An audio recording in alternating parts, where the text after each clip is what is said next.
I'm Kevin McCormley of Kiplinger's, and I'm here with Mary Beth Franklin, the retirement editor of Kiplinger's Personal Finance Magazine, and we're talking about long-term care.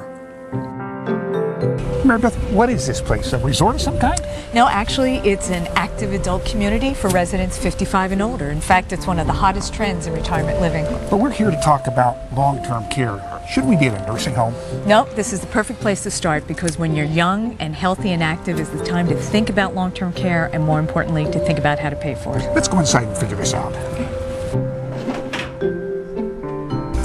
Okay, Mary Beth, let's start at the beginning. Exactly what is long-term care?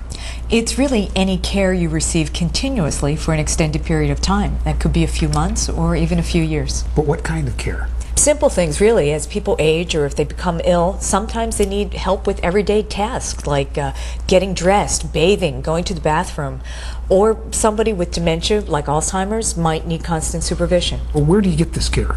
It can be any place. It can be in your own home, in an assisted living facility, or in more severe cases, in a nursing home. But we're not just talking about nursing homes. Oh, definitely not. In fact, most people would prefer to receive care at home if they could. And in fact, only about 20% of long-term care is actually delivered in nursing homes.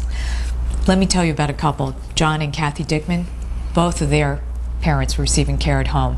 And like a lot of boomers, they're finding firsthand what it's like to deal with long-term care, all the costs and all the problems. Kathy, John, you're in your 50s. When did you start thinking about long-term care? Well, about 10 years ago, my dad, we found out he had Alzheimer's, and he was taken care of by my mom then for about 3 years. Did he eventually end up in a nursing home? Oh yeah, we realized that we had to get him into a facility. And it was after that time that we realized, you know, we should have done that much earlier, quite honestly, because it had taken such a toll on my mom. And Kathy, what about you? Do you have a history with long-term care in your family? My dad had a spinal cord injury and became paralyzed and is in a wheelchair. He was very active, traveled, gone to the beach, and now he needs a 24-hour care. So this is something that just happened suddenly? Suddenly. Mm-hmm. What does that do to somebody's life savings? It's just dwindling. He worked so hard all his life. He gave his life to the Navy, and you just see it disappear. I'm sure he wanted to leave something to his kids and his grandchildren, leaving a legacy. That's right. That has been very important to him. It's very, very important. Will he be able to do it now? Well, not at this rate. And I'm a nurse practitioner, so I see this happening regularly. People are active, they don't expect something to happen, and boom, something happens. And do you treat just the patient? Oh, it has a huge effect on everybody. The spouse, I see spouses regularly and treat them for depression. It's very hard. And the adult child. I see them struggling with the burdens of their children and their parents and trying to meet everyone's needs. The two of you must be thinking, what happens if that's us, huh? That's right.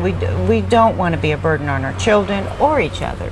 Yeah, and I think it started with on each other because we realized what toll it took on my mom, for example, and we see what it's taking on her stepmom. So John and Kathy are living the reality of long-term care, and it's forced them to think about what to do about it for themselves. Well, I understand why they're focused on the issue. I mean, they've got family history, they've got personal experience. She's a nurse. But what are the chances the average person needs to worry about long-term care?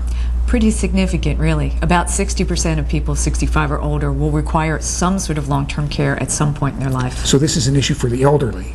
Well, yes and no, because a serious accident, a debilitating illness, it can strike at any age. And long-term care is expensive? Yes, and because it's custodial care and not medical care, it's generally not covered by health insurance or Medicare. So, what do people do when age or illness or accident means they simply can't take care of themselves? We need to look into some of the places that can take care of that. Next, Mary Beth and I continue our discussion at a continuing care facility.